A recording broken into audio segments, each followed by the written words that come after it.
I'm Max James, motivational speaker. You know about that, the different interview, different topics and motivational speaking, knowledgeable video. You know, everything you get from our channel. हमारे channel पर आपको बहुत सारी चीजें मिलेंगी. Mostly for the youth, you get all the topic and get from motivation from our channel.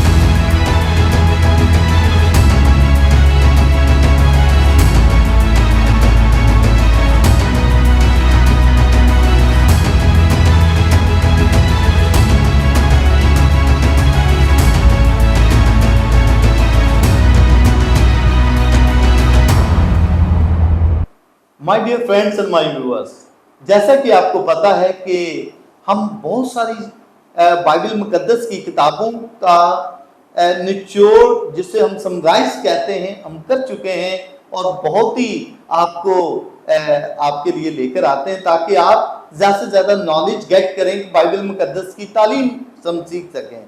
पहले तो हम डिफरेंट अंदाज में करते थे, लेकिन अभी मैंने जो शुरू किया है, जो हमारे चैनल में मैंने शुरू किया, इसको समराइज करके, जो कि 10 से 15 मिनट में पूरी किताब के बारे में निचोड़ बताया जाए, समराइज बताया जाए, उसका खुलासा बताया जाए कि इसमें क्या है।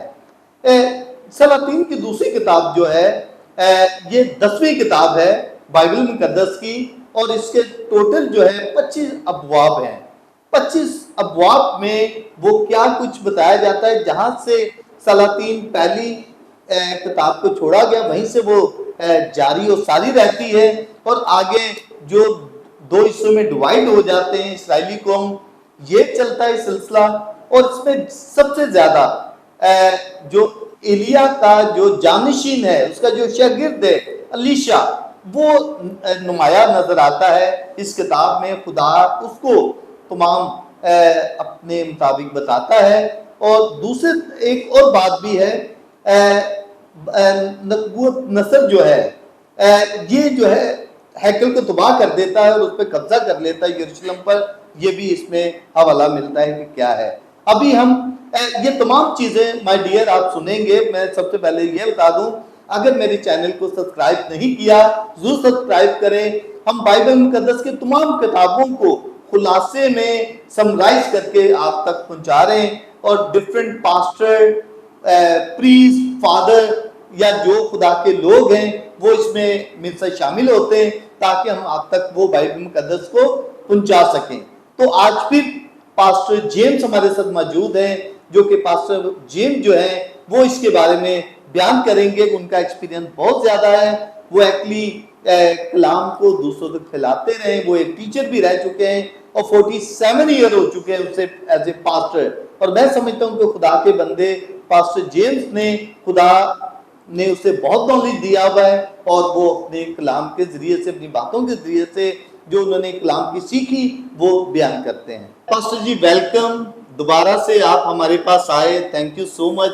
आपको जब भी हम कहते हैं, आप इनकार नहीं करते, हमारे पास आते हैं, हम आपको वेलकम कहते हैं आज के प्रोग्राम के लिए। मैं बहुत शुक्रगुजार हूँ कि आप मुझे अपने चैनल में मैसेज देने के लिए याद करते हैं, बुलाते हैं, और मैं बिला तवक्कुफ़ आपके लिए वक्त रखता हूँ कि जब आप बुलाएं तो मैं खुदा के पाक कलाम की खिदमत कर सकूँ।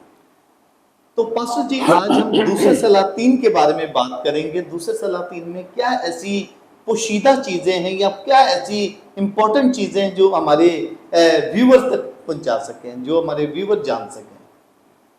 सलातीन की दूसरी किताब का आगाज़ अखियब के मरने के बाद होता है। जब अखियब बादशाह मर जाता है तो अखियब के ज़माने में चूँकि बुत परस्ती बहुत ज़ोरों पर थी, उसका सबब यह था कि उसकी बीवी इज़बल एक बुत परस्त घराने से थी और गैर कौम से थी। क्योंकि गैर कौम में खुदा ने शादियाँ करने से मना किया था, नंबर 1, क्योंकि गैर कौम के लोग बुत परस्त थे, और इसने इसराइल में आकर इतनी बुत परस्ती कराई कि आप सोच नहीं सकते कि ये बुत परस्ती उरूज पर थी। यहाँ तक कि इज़बल ने क्या किया था कि 400 आदमी किराए पे रखे हुए थे, जिनकी खुराक और रसद और उनका खर्च सारे का सारा शाही खुदाने से होता था। उनका काम सिर्फ ये होता था कि देवता की परस्तिश करें। इतनी बुत परस्ती अखियाब के ज़माने में हुई और उसके पीछे हाथ उसकी बीवी का था। जब वो मर गया उसके बाद अख्जिया उसके तख्त पर बैठा। अख्जिया झिलमिली खिड़की में बैठा था सामरिया में, बाला खाने में, और वो गिर पड़ा और बीमार हो गया। जब वो बीमार हो गया तो चूँकि बुतप्रस्त बाप था, ये भी उसका बेटा बुतप्रस्त ही निकला, तो इसने भी बुतप्रस्ती को आम किया। तो इसने बाल के देवता ज़बूब के पास कुछ आदमी भेजे कि उससे जाके पूछो कि मैं शिफा पाऊँगा या नहीं। अब देवता क्या बताएगा, क्योंकि वो खुद किसी के हाथ का बनाया हुआ है, वो खुद एक बुत है, वो ना बोलता, ना खाता, ना पीता। एलिया नबी को खुदा ने बताया कि अख्जिया बादशाह ने आदमी भेजे हैं बाल देवता ज़बूब के पास, तो तू जा। उन आदमियों से मिला, उनसे पूछा कहाँ जा रहे हैं। उन्हें कहा जी हम बाल देवता ज़बूब के पास जा रहे हैं, बादशाह गिर गया है। तो वो कह रहे हैं मुझे बताओ कि मैं बचूंगा, शिफा पाऊंगा या नहीं। तो एलिया ने कहा क्या इस्राएल में कोई खुदा नहीं, तो इसने बाल के देवता ज़बूब के पास भेजा है। जाओ उससे जाके कह दो कि जिस बिस्तर पर वो गिरा है पड़ा है उस पर ही मर जाएगा, वो उठेगा ही नहीं। उन्होंने जाके बादशाह को वैसे उन्होंने पूछा कि शक्ल किस किस्म की थी। उन्होंने कहा इस तरह का वो शख्स का, ये एलिया नबी है, जाओ उसको लेकर आओ। जब उसके पास वफद भेजा 50 लोगों का +1 लीडर, तो उन्होंने कहा मर्द खुदा नीचे उतरा। बादशाह ने कहा मैं मर्द खुदा हूँ, तो आसमान से आ गए तुमको खा लिया। फिर दूसरा ग्रुप, उसको भी ऐसे ही कहा, वो भी। फिर तीसरे ग्रुप में जान बख्शी की और वो यहाँ से अपनी जान बख्शी करवा कर वो एलिया से बचकर चले गए। और यहाँ दूसरे चैप्टर में एलिया खुदा के पास जाने वाला है, और अलीशा नबी जो उसका शागिर्द है, उसका जानशीन है, वो जानता है, खुदा ने उसको बता दिया कि तेरा उस्ताद जाने वाला है।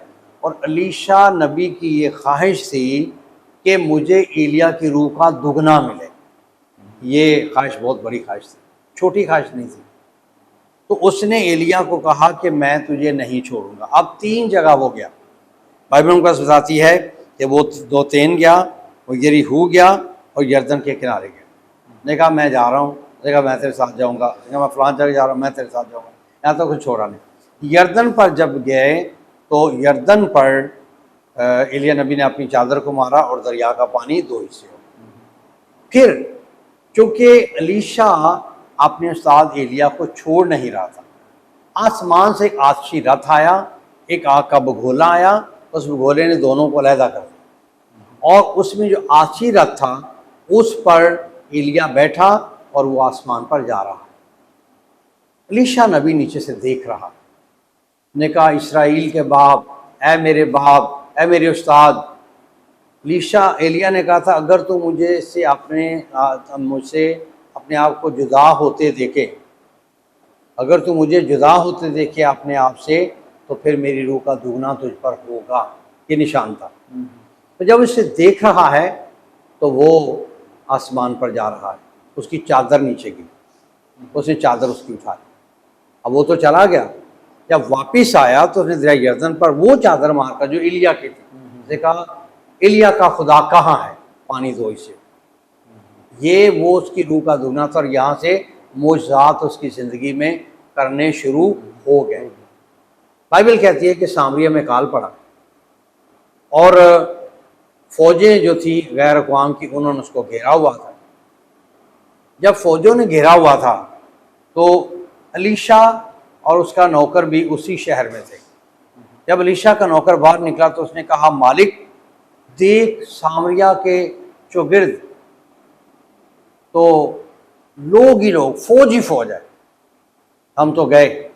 ने कहा तू फिक्र ना कर। ने कहा खुदा ने इसकी आंखें खोल दे ताकि ये देख सके। उसने देखा कि सामरिया के चौगिर्द आतशी घोड़े हैं। उसने कहा मालिक मैं देख रहा हूँ कि हमारे चौगिर्द आतशी घोड़े हैं। उसने कहा अच्छा। जब वो करीब आए तो अलीशा ने उनको अंधा कर दिया, वो अंधे हो गए और उनको पकड़ा, कहे ये वो जगह नहीं है जहाँ तुम जाना चाहते हो। वो ले गया उनको। जब उनको बादशाह के पास ले गया तो जब आंखें खोली तो वो कोई और जगह थी। बादशाह ने कहा क्या मैं इनको मार लूँ? एलीशा ने क्या क्या, जिनको तू चीर कर खिलाता है उनको मार लेता है, इनको खाना खिला, पानी पिला और इनको इनके मुल्क में रवाना कर दे। तो यहाँ पर एलीशा ने उन लोगों को अंधा कर दिया। फिर आगे हम चलते हैं तो चौथे बाब में जिक्र आता है कि अम्बियाज़ादों की एक बीवी थी जिसका शौहर मर गया था। नबी ने कहा, मालिक मैं क्या करूँ, कर्ज़र आएगा, मेरे दोनों बेटों को गुलाम बना कर ले जाएगा, मुझ पर कर्ज है। मैंने कहा तेरे पास क्या है? मैंने कहा मेरे पास कुप्पी में थोड़ा सा तेल है। मैंने कहा फिर एक काम कर, अपने पड़ोसियों से बर्तन आरियत यानी उधार ले ले, कमरे में जा और जो तेल थोड़ा सा तेरे पास है उसमें डालती जा, वो बर्तन भरते जाएंगे भरते जाएंगे। जितने बर्तनों से लिए थे सब के सब भर गया, कुप्पी में से तेल खत्म नहीं हुआ। तो उसने कहा मालिक बर्तन तो ख़त्म हो गए। उसने कहा ऐसा कर, इस तेल को बेच, अपना कर्ज भी उतार और अपने रोज़ की रोटी भी पूरी कर। फिर एलीशा जब आगे जाता है कि एक शुनीमी औरत है, तो वहाँ जब उसका नौकर वो जाते हैं तो शुनीमी औरत ने उसके लिए एक पलंग, एक चिरागदान, एक टेबल लगा दिया कि ये मर्द खुदा जब आया करे तो यहाँ स्टे किया करे। तो एलीशा उसका नौकर जब वहाँ रात ठहरे तो एलीशा ने पूछा अपने नौकर से, देख इस घर में किसकी ज़रूरत है। अब जब लोग खुदा की खिदमत करते हैं तो वो खिदमत राया जाएगा नहीं जाती, खुदा उसका अजर यहाँ भी देता है और दूसरे जहान में भी देता है। मैंने कहा मालिक इसके घर में औलाद नहीं है, बच्चा नहीं है। मैंने कहा अच्छा, उससे कह दे कि मौसम बहार में खुदा तेरे पास आएगा और खुदा तुझे बेटा देगा। वो वाकई ऐसा हुआ कि वो खुदा ने उसको बेटा दिया। अब ये आते जाते थे, वहाँ स्टे करते थे। एक दिन वो बच्चा बीमार हो गया और बीमार वो बच्चा मर गया। तो इस औरत ने अपने आदमी को कहा भाग कर जा, एलीशा को बुला के ला। जब उसके पास वो गए तो उन्होंने कहा कि भाई वो बच्चा तो मर गया है, तो जल्दी आ वापस। जब वो आया तो शुनीमी औरत ने कहा क्या मैंने तुझे कहा था कि तू मेरे बच्चे के मेरे लिए दुआ करके बचाओ? तूने खुद दुआ की, अब मेरे लिए सजा थी कि बच्चा हुआ, बच्चा मर भी गया।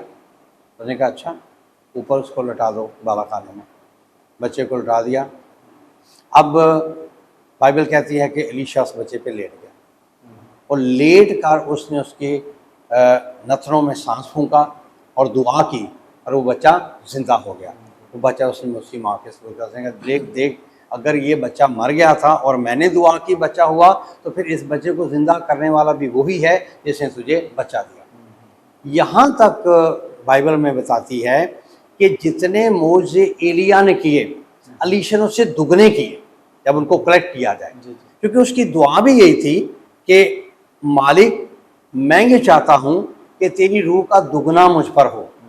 तो वाकई ऐसा हुआ, बल्कि यहाँ तक बाइबल कहती है ज्यादा एलीशा की बहुत ज्यादा ये खिदमत है और लोग इन मौजों को बहुत आम तौर पर जानते भी हैं और शेयर भी करते हैं। और एक आखिरी जो मौजज़ा हुआ वो ये था कि जब एलीशा नबी मर गया और जिस कब्र में उसे दफन किया था वहाँ कोई और भी पहले मुर्दा दफन था।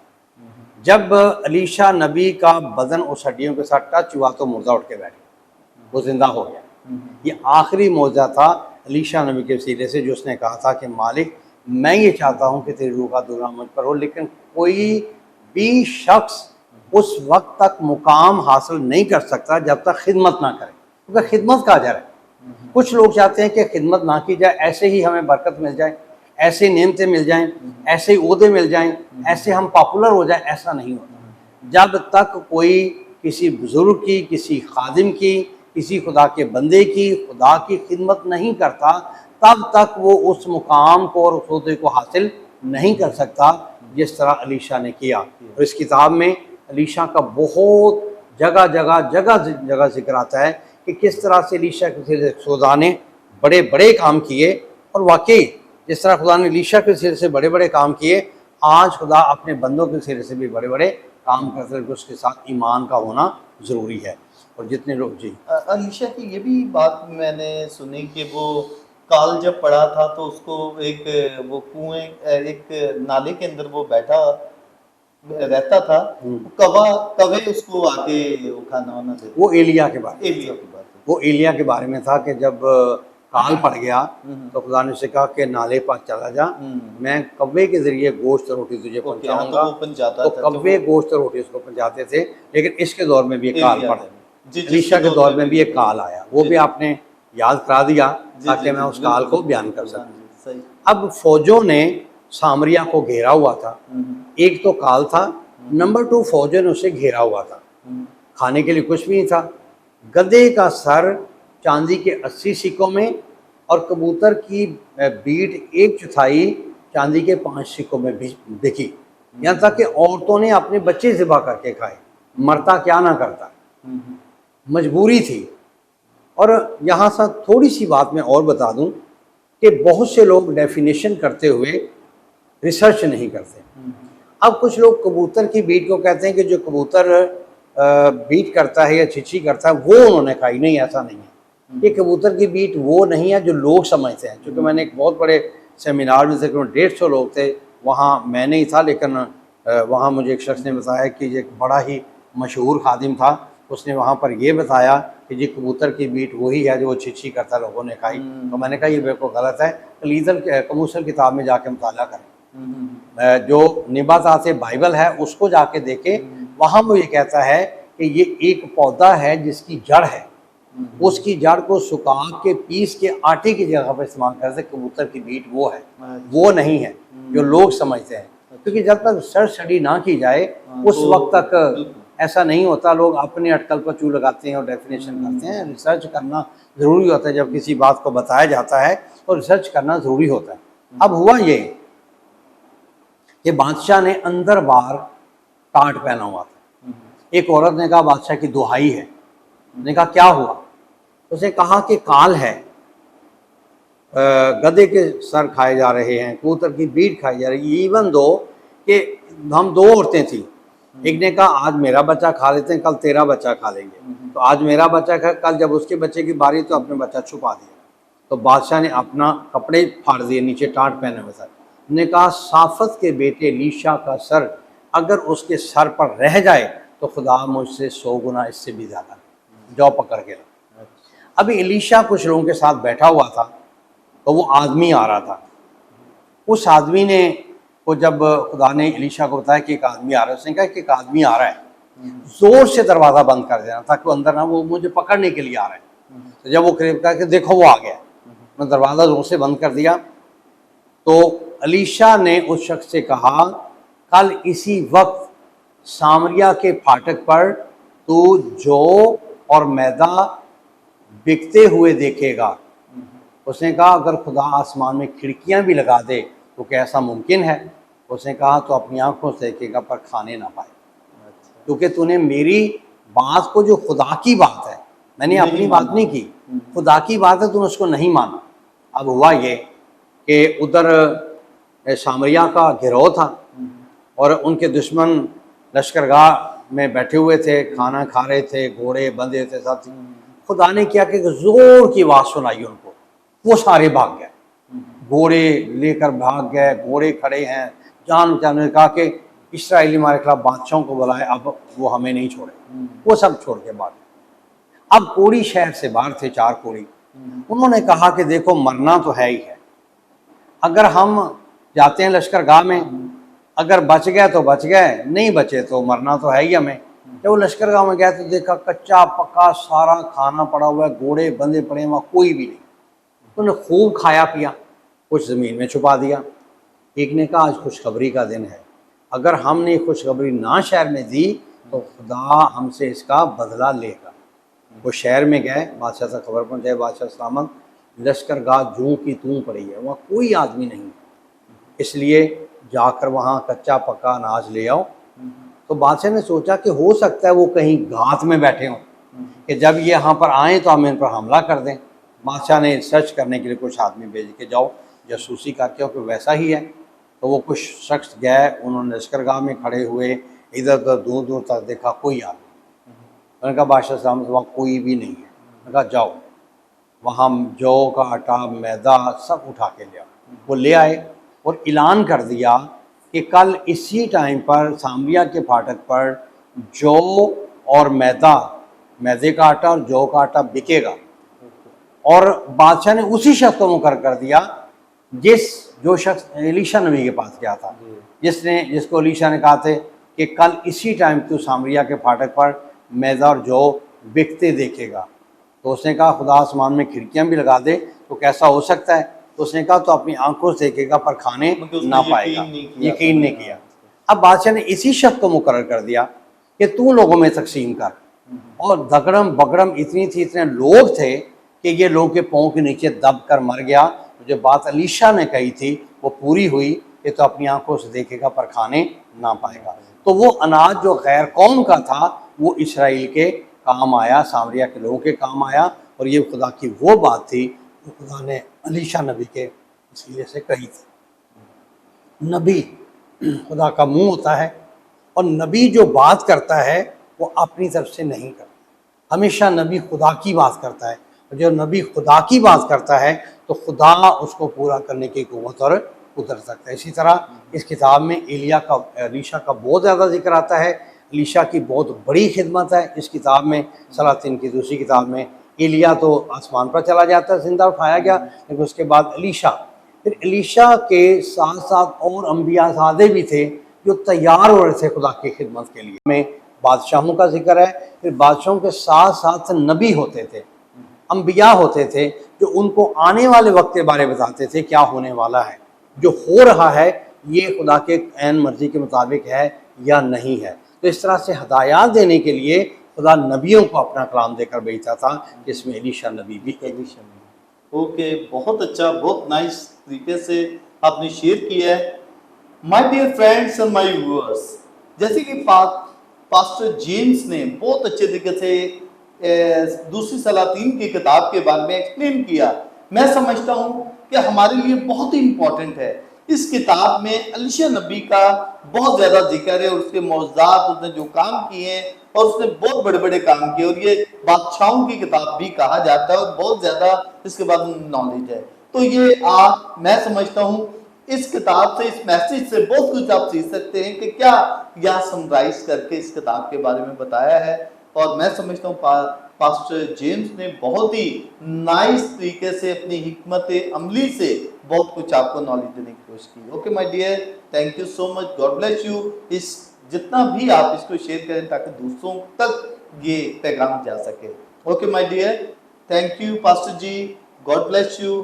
बहुत शुक्रिया, खुदा आपको बरकत दे एक अच्छे काम के लिए कि आप ऐसा प्रोग्राम मरतब कर रहे हैं कि खुदा का कलाम लोगों तक पहुँचे और खुदा के लोग बाइबल मुक़द्दस की किताबों के बारे में जानें, इस किताब में क्या है और इस किताब से हम क्या सबक सीख सकते हैं। Thank you very much, God bless you.